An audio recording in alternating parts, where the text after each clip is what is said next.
राधे राधे, जय श्री कृष्णा। स्वागत है आपका नर्सिंग विजन में। आज के इस लेक्चर में हम लोग पढ़ने वाले हैं हेल्थ असेसमेंट। हेल्थ असेसमेंट का मतलब होता है पेशेंट की फिजिकल, मेंटल और सोशल हेल्थ की पूरी जानकारी को इकट्ठा करना। जी हाँ, health assessment is a systematic collection of data about a patient health status. Okay, now we are continue our lecture. देखो, introduction introduction to health assessment मतलब कि परिचय। अब हम लोग हेल्थ असेसमेंट से एक बार परिचय कर लेते हैं कि होता क्या है, क्यों होता है। मैंने तो आपको मोटा मोटी ऊपर से बता दिया। देखो, systematic collection of patient data मतलब कि यहाँ पे मेन जो मंत्र है, मूल मंत्र है इसका, डाटा को कलेक्ट करना है। किससे? पेशेंट से।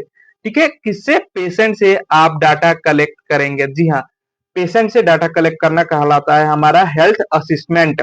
अब देखो, अब कोई से भी डाटा नहीं पूछने लग जाओगे, आप उसके पर्सनल क्वेश्चनिंग आंसरिंग नहीं करोगे, आप उससे फिजिकली यानी कि फिजिकली, मेंटली या फिर सोशली हेल्थ के बारे में पूछोगे। जी हाँ, उसके बारे में डाटा लोगे। जी हाँ, physically and psychologically, physiologically and social evolution मतलब कि सोसाइटी में वो उनका रहन सहन कैसा है, वो फील कैसा कर रहे हैं, उनका फिजिकल क्या है, उनकी बॉडी स्ट्रक्चर क्या है, ये सारी डाटा उनसे लेना है। ठीक है, ये किस चीज में हेल्प करता है? हेल्प इन अ डायग्नोसिस और नर्सिंग केयर प्लान मतलब कि डायग्नोसिस यानी कि उसका ट्रीटमेंट करने में या फिर पहचान करने में या फिर जो हम लोग प्लान करते हैं उनके लिए, उसमें हेल्प करता है क्या? Health assessment. ठीक है, इसका बेस लाइन क्या है? डाटा कलेक्शन यानी कि पेशेंट से डाटा को कलेक्ट करना होता है। ठीक है, अब आ जाता है ऑब्जेक्टिव ऑफ हेल्थ असेसमेंट। ठीक है, ऑब्जेक्टिव क्या है इसका? ठीक है, तो सबसे पहला काम क्या होता है? आइडेंटिफिकेशन ऑफ हेल्थ प्रॉब्लम मतलब कि आपको दिक्कत क्या है, क्या हो रहा है आपको, ये पूछना है सबसे पहले पेशेंट को। ठीक है, उसके बाद से स्टेबल नर्सिंग डायग्नोसिस। ठीक है, पेशेंट बोल रहा है कि मेरे को हेडिक है, एब्डोमिनल पेन है और मेरा फीवर हाई है, तो आप उसको पूछेंगे कि इसके अलावा और कुछ भी है, मेंटली डिस्टर्ब है, सोशली कुछ आपके साथ ऐसा है। अगर जो पेशेंट बोल रहा है नहीं, तो ठीक है, उसका क्या है? उसका हेडेक है और एब्डोमिनल पेन है और सिंपल टेम्परेचर है। ठीक है, और उसके बाद से पेशेंट बोल रहा है कि मेरे को जो फीवर है वो रिदमिक आ रहा है, मतलब कि शाम को हाई हो जा रहा है फीवर, उसके बाद से दिन में सही हो जा रहा है, फिर शाम को जो हमारा फीवर है वो हाई हो जा रहा है। तो आप देखेंगे कि यह फीवर एक पैटर्न को फॉलो कर रहा है। ठीक है, एक पैटर्न को फॉलो कर रहा है। ठीक है, कौन सा पैटर्न? ये इसको हम लोग बोलते हैं रिदमिक फीवर पैटर्न, जिसमें क्या होता है, ये आपका डेंगू, टाइफाइड या फिर मलेरिया का लक्षण हो सकता है, जिसमें आप क्या बोलेंगे कि आपको ये टेस्ट कराना है, तो आप यहाँ से डायग्नोसिस करेंगे। ठीक है, अगर ये पेशेंट बोलता है कि मेरे को चोट लगने के बाद से उल्टी आ रही है या फिर कोई ऐसी दिक्कत आ रही है जिससे कि इंजरी हो सकती है, इंटरनल इंजरी, तो आप क्या बोलेंगे कि आप एमआरआई करवा लीजिए, सीटी स्कैन करवा लीजिए on the basis of a patient data. ठीक है, we of patient data. Patient data के बिहाफ पे हम लोग उसको रिकमेंड करते हैं कि आप कौन सा टेस्ट करा लीजिए। बट अगर जो हमको दिखता है कि सिंपल पेशेंट का स्किन क्या है, वो एलुइस हो रहा है, ठीक है, एलुइस हो रहा है या फिर नीला पड़ रहा है या ब्लू पड़ रहा है। ठीक है, ब्लू पड़ रहा है तो मेरे को हमें पता चल गया कि हाइपोक्सिया हो सकता है इसे। ठीक है, ये जो पेशेंट है इन्हें हाइपोक्सिया हो सकता है। हाइपोक्सिया कहने का मतलब है कि ऑक्सीजन लेवल डाउन जा सकता है, एसपीओ2 लेवल इनका कम है पेशेंट का। ठीक है, उसके बाद से हम लोग क्या करेंगे? Monitor a patient progress. ठीक है, चलो हम लोग देख लिए कि मान लो कि हम लोग एक सिनेरियो लेके चल रहे हैं, scenario based of a hypoxia means कि पेशेंट के बॉडी में क्या है? ऑक्सीजन लेवल कम है, तो हम लोग क्या करेंगे? ऑक्सीजन थेरेपी देना चालू करेंगे, O2 थेरेपी देना चालू कर दिए। ठीक है, O2 थेरेपी देना जब चालू कर दिए तो हम लोग मॉनिटर करेंगे कि पेशेंट की स्किन का कंडीशन क्या है, स्किन की कलर क्या है, पेशेंट का कंडीशन क्या है इस टाइम पे, उसे हम लोग मॉनिटर करेंगे। ठीक है, उसके बाद से प्रोवाइड इंडिविजुअल केयर। ठीक है, चलो हमने हाइपोक्सिया को दूर कर दिया, एसपीओ2 लेवल को मेंटेन कर दिया O2 थेरेपी से। ठीक है, O2 थेरेपी से जब हमने उनका एसपीओ2 लेवल मेंटेन कर दिया, तो हम उन्हें बताएंगे कि आपको अब केयर क्या करना है। देखो, जब एग्जाम्पल हम लोग हाइपोक्सिया का ले जा रहे हैं तो केयर भी हम लोग हाइपोक्सिया का ही एग्जाम्पल में बनाते हैं। तो हम लोग बोलेंगे कि सर आपको क्या करना है कि आप अगर जे स्मोकिंग करते हैं तो स्मोकिंग को अवॉइड करें, अल्कोहल लेते हैं तो अल्कोहल को अवॉइड करें और ज्यादा से ज्यादा फ्रेश एयर को कंज्यूम करें। ठीक है, ये इंडिविजुअल का केयर प्लान हो गया। ठीक है, इसका ऑब्जेक्टिव यही होता है हेल्थ असेसमेंट का कि हम पेशेंट की परेशानी को समझ लें, उसका डायग्नोसिस करें, उसका ट्रीटमेंट करें। ठीक है, डायग्नोसिस का मतलब होता है कि उसका हम पहचान करें और उसके बाद से ट्रीटमेंट कंटिन्यू करें। ठीक है, अब आ जाते हैं इंटरव्यू टेक्निक। इंटरव्यू टेक्निक क्या होता है? ठीक है, इंटरव्यू टेक्निक। तो इंटरव्यू टेक्निक क्या होता है? इंटरव्यू टेक्निक में क्या होता है, यह पेशेंट को इंफॉर्मेशन लेने के लिए की जाती है ताकि जो है उसका मतलब कि जो भी दिक्कत है उसे हम लोग पहचान कर सकते हैं। ठीक है, इंटरव्यू टेक्निक के बारे में हम लोग जानते हैं। सबसे पहले हम लोग क्या करेंगे, चीफ चीफ कंप्लेन का पता लगाएंगे। चीफ कंप्लेन क्या होता है, पेशेंट ज्यादातर आता है तो बोलता है बुखार है या फिर टेम्परेचर उसका हाई है, पायरेक्सिया है या फिर हाइपोपायरेक्सिया है। ठीक है, हाइपर पायरेक्सिया या फिर हाइपोपायरेक्सिया, ये तो पता ही होगा। बुखार को ज्यादा हो तो हाइपर बोलते हैं, कम हो तो हाइपो बोलते हैं। ठीक है, तो हम उसका चीफ कंप्लेन पूछेंगे। तो चीफ कंप्लेन देखो, अभी इस पे आएंगे। ठीक है, अभी हम लोग यहाँ पे पहले देखते हैं। पहले हम उससे पूछेंगे चीफ कंप्लेन आपको प्रॉब्लम क्या हो रही है। तो ज्यादातर पेशेंट अगर जब बुखार है तो ठीक है, वो बुखार बता देते हैं कि डॉक्टर साहब मेरे को बुखार है। बट कुछ पेशेंट ऐसे, कुछ क्या मतलब कि मोस्ट ऑफ द केस में पेशेंट आते हैं कि वो बताते हैं कि सर मेरे को पेन है या फिर ये है या फिर स्वेलिंग हो गई है, इरिटेशन हो रहा है, इचिंग हो रही है, मोशन है, वोमिटिंग है, कॉब्स है, ये सारी चीजें। देखो अब उसके बाद से आप बताएंगे तो आपको उनमें से उसमें से चीफ कंप्लेन क्या है। चीफ कंप्लेन सबसे पहले आपको आ सकता है पेन। ठीक है, उसके बाद से आ सकता है स्वेलिंग, उसके बाद से आ सकता है इरिटेशन, उसके बाद से आ सकता है कॉफ, उसके बाद से आ सकता है मोशन। ये सारी चीजें आपके पास जब चीफ कंप्लेन आएगी तो आप उसमें से चीफ कंप्लेन लेंगे, चीफ कंप्लेन का पता लगाएंगे। ठीक है, अब बीमारी का हिस्ट्री जानेंगे। हिस्ट्री मतलब कि समझो कि आपको पेन है तो ये पेन कब से है। ठीक है, टाइम पूछेंगे, टाइम ड्यूरेशन। ठीक है, आपको टाइम, उस टाइम से पेन है तो उससे उस टाइम पे आपको कोई इंजरी हुई थी या फिर आपसे कोई ऐसी चीज है जो कि बताना नहीं चाहते बट हेल्थ के लिए जरूरी है, तो उस टाइम पे कुछ हुआ था, या फिर ऐसा कुछ तो हुआ था कि आपको इंजरी हो गई हो और आपको पता भी ना हो, या फिर आपको पहले से कोई प्री सर्जिकल या फिर सॉरी पोस्ट सर्जिकल कोई बीमारी हो, ऐसी बीमारी जिसमें आपका सर्जरी हो चुका हो। ये सारी चीजें हम लोग पहले हिस्ट्री लेंगे उसकी। ठीक है, हिस्ट्री लेना तो हमारा सरकारी काम है। कोई भी पेशेंट आएगा तो हिस्ट्री लेना ही है, कोई भी हो, क्योंकि भैया पता ही नहीं चलेगा क्या हुआ है क्या नहीं हुआ है, तो हिस्ट्री लेंगे।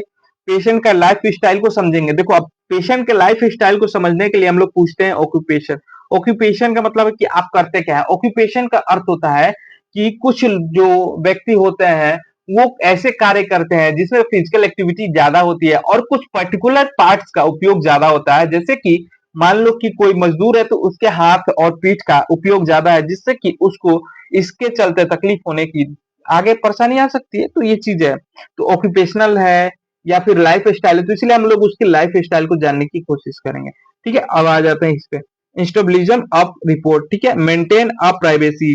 ठीक है, रिपोर्ट्स को स्टेबल करेंगे यानी कि लिखेंगे, जो जी चीजें बता रहा है तो हम उसे नोट डाउन करते जाएंगे। ठीक है, बोला मेरे को पेन है पेट में तो एब्डोमिनल पेन। ठीक है, सर में पेन है, हेडेक पेन। ठीक है, अब आगे कुछ नहीं, कोई नहीं, बस इतना ही है। कब से है वो टाइम ड्यूरेशन वगैरह कर लेंगे। अब देखो इसको maintain a privacy, privacy maintain करके रखना है। मतलब कि कोई भी पेशेंट आता है वो अपनी कोई सी भी दिक्कत लेके आता है, जब तक पेशेंट कंसल्ट ना करे कि हाँ भैया आप इसको बता दो, हाँ सर आप इसको बता दो, तब तक आपको उसका डाटा किसी के साथ शेयर नहीं करना है जब तक आपके पास लीगल नोटिस ना आता है करके। कोर्ट की तरफ से नोटिस आता है तो आप शेयर करेंगे, लेकिन अगर जब पेशेंट कंसल्ट नहीं कर रहा है तो आप किसी से भी शेयर नहीं करेंगे। ठीक है, उसके बाद से यूज और थेरेप्यूटिक कम्युनिकेशन। थेरेप्यूटिक कम्युनिकेशन क्या होता है, ये एक कम्युनिकेशन का टाइप होता है जिसमें क्या होता है पेशेंट से हम लोग सीधे डायरेक्ट इंटीग्रेट करते हैं, डायरेक्ट हम लोग बातचीत करते हैं। ठीक है, इस कम्युनिकेशन में। ठीक है, उसके बाद से इंश्योर और कॉन्फिडेंशियली। ठीक है, उसके बाद से इसको मतलब कि कॉन्फिडेंशियली इंश्योर करना है कि ओके कोई नहीं, don't very we are here. अब आ जाता है टाइप ऑफ क्वेश्चन। क्या क्वेश्चन पूछेंगे भैया, पेशेंट तो आ गया, चलो क्वेश्चन क्या पूछेंगे भैया, हमको तो हिस्ट्री लेने आता नहीं है। तो देखो उसका 4 स्टेप है। ठीक है, हम सबसे पहले पूछेंगे, ठीक है, ओपन एंड क्वेश्चन। ठीक है, मतलब कि पेशेंट को क्या बोलेंगे कि आप विस्तार से बताइए, यानी कि अच्छे से बताइए कि आपको क्या हुआ है। हम अभी क्वेश्चन नहीं है, मेरा पहला ही क्वेश्चन ये होगा कि आप ही बताइए आपको क्या हुआ है। ठीक है, ठीक है, उसके बाद से बता दिया। चलो जैसे कि एग्जांपल ले लेते हैं, आपको क्या समस्या हो रही है। ठीक है, ये हम पूछ लिए, ये क्वेश्चन है बट पेशेंट के अकॉर्डिंग वो पूछ रहा है, मतलब कि पेशेंट के अकॉर्डिंग होगा कि वो अपनी समस्या को विस्तार से बताए। ठीक है, उसके बाद से close and question. Close and question का मतलब होता है शॉर्ट आंसर मिलता है। समझो कि दर्द है तो दर्द कब से है, बोला पेशेंट दर्द है मेरे को, इतने ये मेरे पेट में दर्द हो रहा है, यहाँ पे भी दर्द है, तो आप पूछेंगे कि दर्द कब से है। ठीक है, पहला क्वेश्चन। ठीक है, उसके बाद से लीडिंग क्वेश्चन, समझो कि अब लीडिंग क्वेश्चन कि मेरे को ये करने में तकलीफ हो रहा है, क्या आपको कुछ करने में तकलीफ हो रहा है, या फिर आपको ये चीजें करने में दिक्कत हो रही है। ठीक है, उसके बाद से आ जाता है प्रोविंगिंग क्वेश्चनिंग। प्रोविंगिंग क्वेश्चनिंग होता है जब आप उसको आइडेंटिफाई कर लेते हैं, उसके बाद से पेशेंट को बोल के आप चेक करते हैं कि ये चीजें है, तो पेशेंट खुद बोलता है कि हाँ सर ये चीजें मेरे साथ हो रही है। ठीक है, पेशेंट अगर जो नोटिफाई नहीं करता है फिर भी आप उसमें क्या बोलेंगे, आप क्वेश्चनिंग करेंगे, आपको पूछेंगे ये चीज आपको हो रही है, तो पेशेंट खुद उधर से जवाब देता है कि हाँ सर ये चीजें हो रही है मेरे साथ। ठीक है, कम्युनिकेशन स्किल। कम्युनिकेशन स्किल क्या, अब देखो कम्युनिकेशन स्किल क्या है, एक्टिव लिसनिंग, मतलब कि आपको, हाँ ठीक है, पेशेंट जब तक बोल रहा है तब तक आपको उसको अच्छे से सुनना है। ऐसा नहीं हो कि पेशेंट अपना बोल रहा है तो बोलेंगे हाँ हाँ ये तो मेरे को भी होता, ऐसा नहीं, आपको क्रॉस उसमें नहीं करना है। ठीक है, उसके बाद से एक्टिव लिसनिंग आराम से देखना। आइस कॉन्टेक्ट, आइस कॉन्टेक्ट मतलब कि पेशेंट इधर बोल रहा है आप इधर देख रहे हो अटेंडर को, ऐसा नहीं होना चाहिए। अब भैया क्या करे अटेंडर, सही है तो अटेंडर को देख ले, नहीं, आप पेशेंट को डायरेक्ट उसके आई कांटेक्ट यानी कि सामने से सीधे सीधे पूछेंगे, ताकि आज सामने वाला को भी लगे कि हाँ भैया जो सामने व्यक्ति बैठा है उसके पास नॉलेज है, वो हल्के में नहीं ले रहा है, मैं अपना दुख जो है सामने वाले को बता दूं। ठीक है, इम्पति, इम्पति का मतलब तो आप जानते ही, इम्पति का मतलब है कि उसके साथ थोड़ा ऐसे बताना है कि हाँ चलिए कोई बात नहीं है, आप ऐसे व्यक्ति नहीं है जो कि आपके साथ ही होता है। ठीक है, इम्पति दिखानी है उसको। ठीक है, उसके बाद से नर्वेवियर, नॉर वेवियर। ठीक है, ब्रेवियर।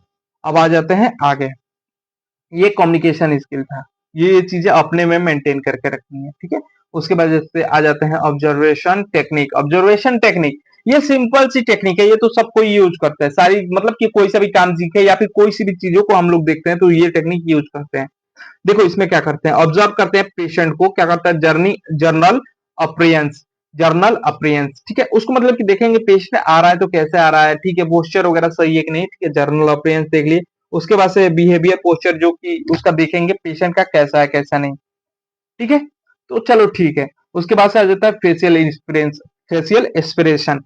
फेशियल एक्सप्रेशन ही बता देता है कि पेशेंट जो है वो कैसा एक्सपीरियंस उसका है, वो उसका फेस पे जो देखेगा वो खुद उसका एक्सपीरियंस बन जाएगा भैया कि ये फेस इसका ऐसे बनाया है तो ये चीजें हुई होगी। अगर बहुत बुरा फेस बनाया है तो मतलब कि उसके साथ कुछ ऐसी चीजें हो रही है जो कि वो अब आएगा तो बताएगा, बट हमें फेस से ही पता चल जाता है कि हाँ पेशेंट जो है वो थोड़ा ज्यादा ही इल कंडीशन में है। ठीक है, उसके बाद से रेस्पिरेटरी पैटर्न, रेस्पिरेटरी पैटर्न जो है पेशेंट में दिखता है कब, जब कफ हो या फिर कुछ भी ऐसी एक्टिविटी हो तो उसमें क्या होता है, रेस्पिरेशन रेट बढ़ जाता है, कभी कभी घट जाता है, कभी आप नोटिस करेंगे कि जो पेशेंट आया आपको चीजें बताते बताते हाँफ रहा है। ठीक है, रेस्पिरेटरी पेशेंट, ये रेस्पिरेटरी पेशेंट होते हैं जिसमें रेस्पिरेटरी पैटर्न को फॉलो करना होता है। उसके बाद से स्किन कलर, स्किन कलर का एग्जांपल मैं शुरू में ही दे दिया था, हाइपोक्सिया। हाइपोक्सिया यानी कि ऑक्सीजन लेवल कम होना। ठीक है, मतलब कि अगर मान लो कि आपको स्किन ब्लूइश दिख रही है तो भैया हाइपोक्सिया है, और येलोइश दिख रही है तो भैया जॉन्डिस है। ठीक है, जॉन्डिस तो आप बोल नहीं सकते, इसको क्या बोलेंगे, इसको बोलेंगे हेपेटाइटिस। ठीक है, अब आ जाता है हेल्थ हिस्ट्री। अब चलो हेल्थ हिस्ट्री कैसे लेंगे, चीफ कंप्लेन क्या कंप्लेन है, हिस्ट्री ऑफ पेशेंट इलनेस, कब से इल पड़ा है, past history of, sorry past medical history, कोई पहले से ऐसी कोई बीमारी रही है या फिर कोई ऐसे सर्जरी वगैरह हुआ है। फैमिली हिस्ट्री, फैमिली हिस्ट्री मतलब कि ये आपको है और आपके किसी परिवार में है किसी को ये बीमारी, या फिर इससे पहले किसी को है, या फिर उनके दादा को, जितना आपको पता है ये बताइए। तो अगर जब पेशेंट बोलता है कि हाँ सर शायद थी या नहीं थी, उससे हम क्या करेंगे, उसको हम देखेंगे, फिर ये तो देखेंगे ये जेनेटिकल कोई डिसऑर्डर तो नहीं है, उसे हम लोग जानने की कोशिश करेंगे। ठीक है, उसके बाद से आ जाता है audience history. Audience history, sorry audience history नहीं है ये, इसका आगे है। ठीक है, एडिशनल हिस्ट्री। एडिशनल हिस्ट्री क्या है, ऑडियंस की आगे देखेंगे। एडिशनल का क्या है, ड्रग हिस्ट्री, कौन सा दवाई लेते थे आप, या फिर कौन सी दवाई अभी चल रही है, या फिर कोई भी डॉक्टर जो है आपको कौन सी दवाई दिया है वो अगर जो है तो बताइए, नहीं है तो कोई नहीं दिक्कत है।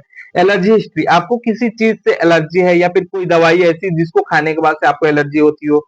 पर्सनल हिस्ट्री, पर्सनल हिस्ट्री में कि आपको कोई ऐसी मतलब की चीजें जो है कि दवाई से हो, या फिर ऐसी चीजें जो कि आप पब्लिकली नहीं बोल सकते बट आपको बोलना जरूरी है, तो आप बताइए। ठीक है, उसके बाद से ऑक्यूपेशनल हिस्ट्री, क्या करते हैं क्या करते नहीं है, ये सारी चीजें। ठीक है, उसके बाद से आ जाता है फिजिकल एग्जामिनेशन। फिजिकल एग्जामिनेशन में क्या करते हैं, हेड टू फिट, यानी कि लेग सर से लेके पैर तक हम लोग पूरा असिस्ट करेंगे, खुद देखेंगे कि एक एक चीजें सही है कि नहीं है।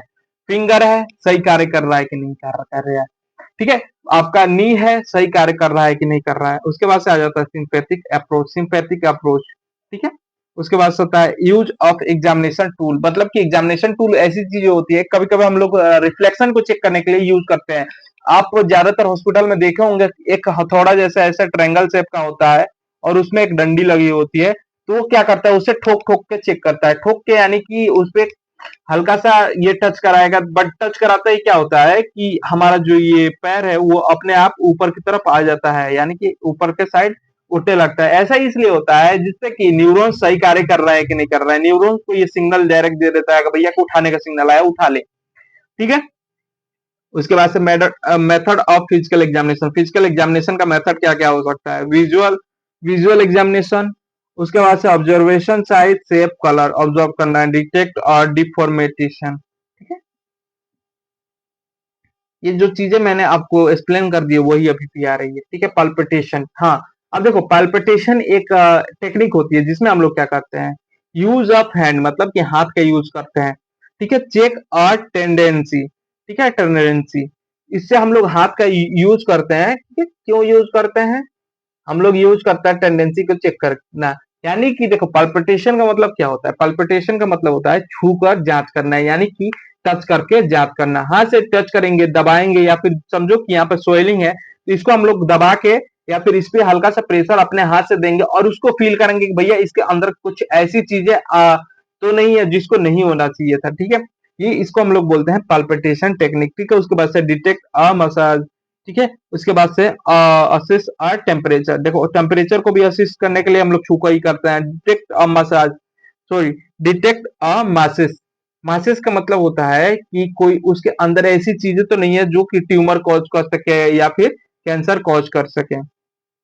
अब आ जाते हैं परक्यूसेशन, परक्यूशन, ठीक है। परक्यूसेशन क्या होता है, परक्यूसेशन होता है ठोक के चेक करना, जहां पे मैंने आपको बताया था कि जैसे कि फिंगर है, एक फिंगर, फिंगर से क्या करेंगे, बॉडी के ऊपर टैप करेंगे, टैप करके साउंड सुनेंगे, अगर साउंड कैसा है उससे हम लोग पता लगाएंगे कि ये कैसा बीमारी है, समझो।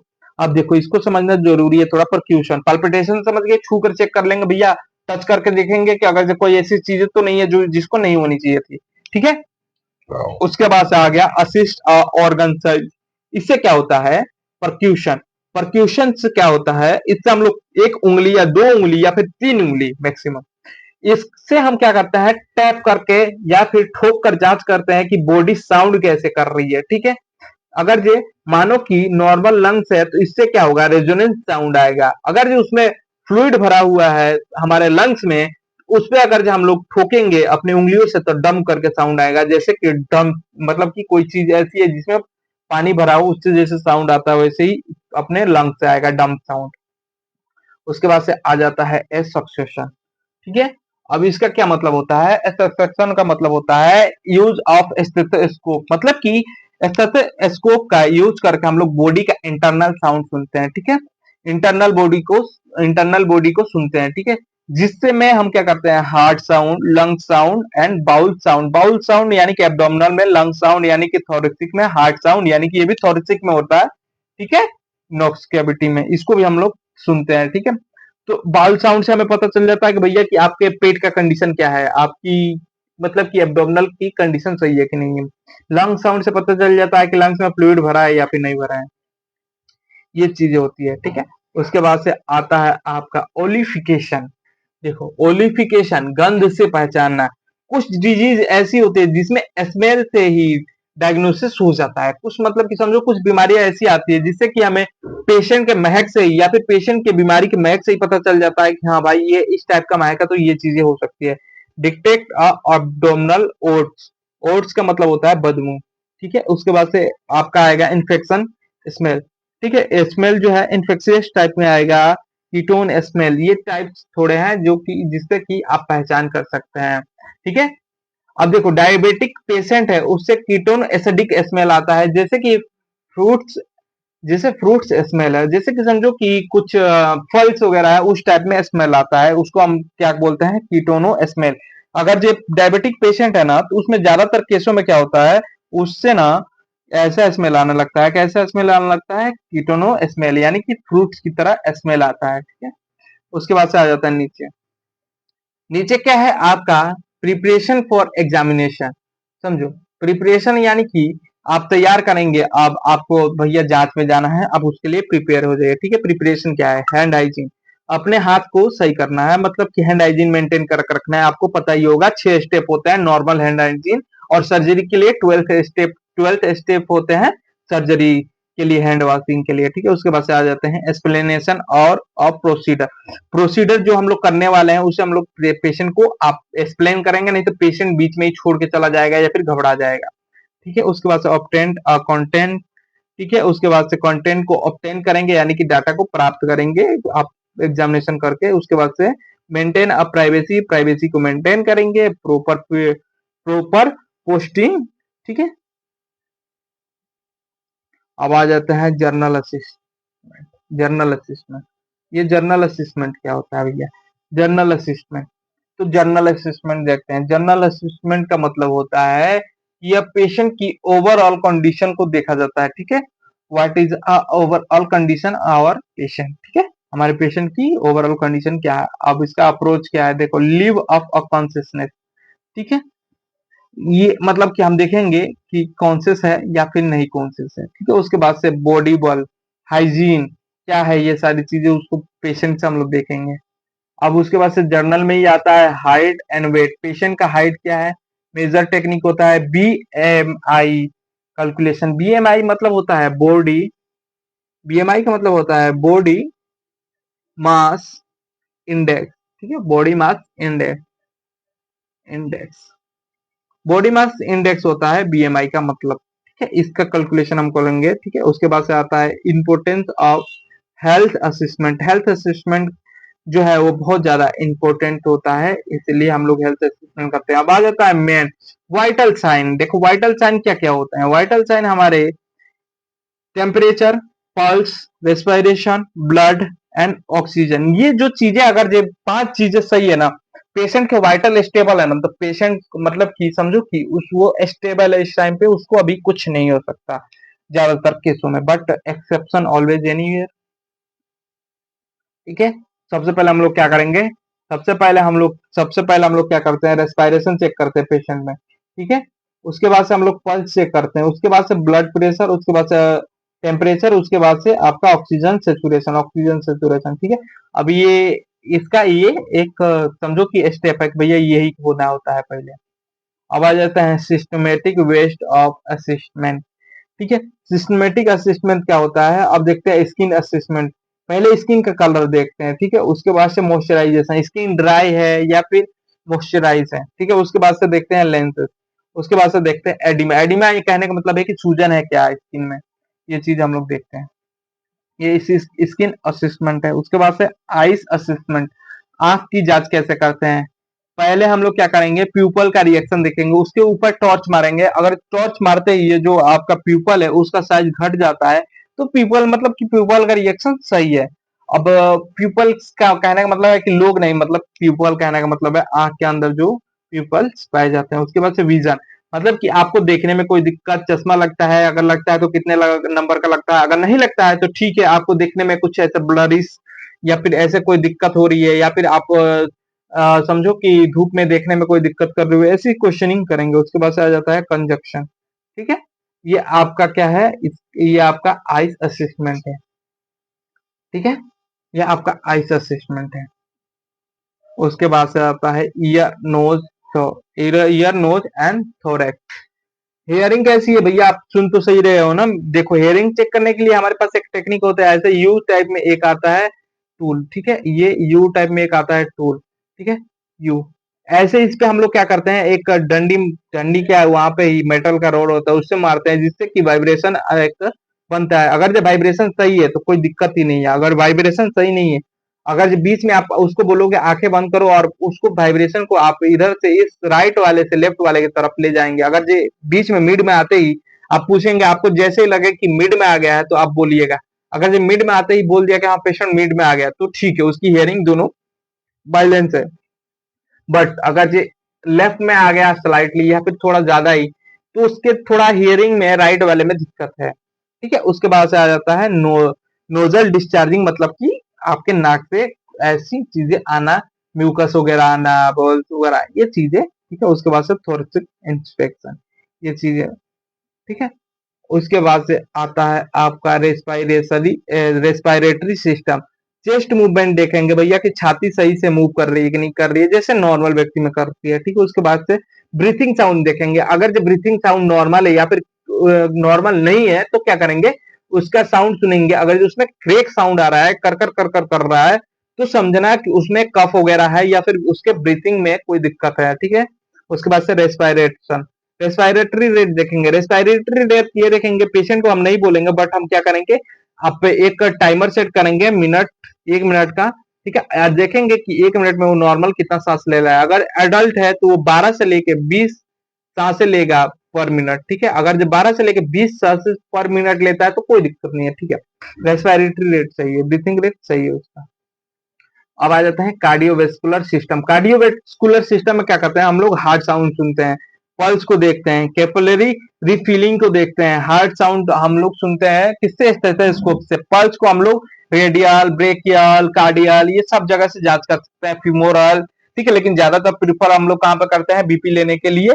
बीपी लेने के लिए हम लोग प्रीफर करते हैं ब्रेकियल साइड। ठीक है, और पल्स के लिए कैरोटोइड होता है जो कि गले के पास होता है, उसे ज्यादा मतलब कि सही निकलता है। बट क्या होता है कि सब लोग रेडियल लेना प्रीफर इसलिए करते हैं कि ये सेकंड में आता है, बट ये इसलिए करते हैं कि थोड़ा प्राइवेसी रहे। ठीक है, उसके बाद से आ जाता है आपकी कैपिलरी रिफ्यूज, मतलब कि आपकी जो कैपिलरी है वो कितनी जल्दी भर रही है, कितनी जल्दी नहीं भर रही है, ये आपको चेक करके बताना है। पेशेंट थोड़ी बताएगा कि भैया मेरा कैपिलरी भर गया, नहीं। ठीक है, उसके बाद से गैस्ट्रो इंस्टेटाइनल, ठीक है, यानी कि पेट की समस्या, एब्डोमिनल इंस्पेक्शन करेंगे, बाउल मूवमेंट का साउंड सुनेंगे। उसके बाद से पल्पिटेशन, पल्पिटेशन मैंने बता दिया आपको कि छू कर टच करके देखेंगे, दबा के देखेंगे कि पेट का कंडीशन क्या है।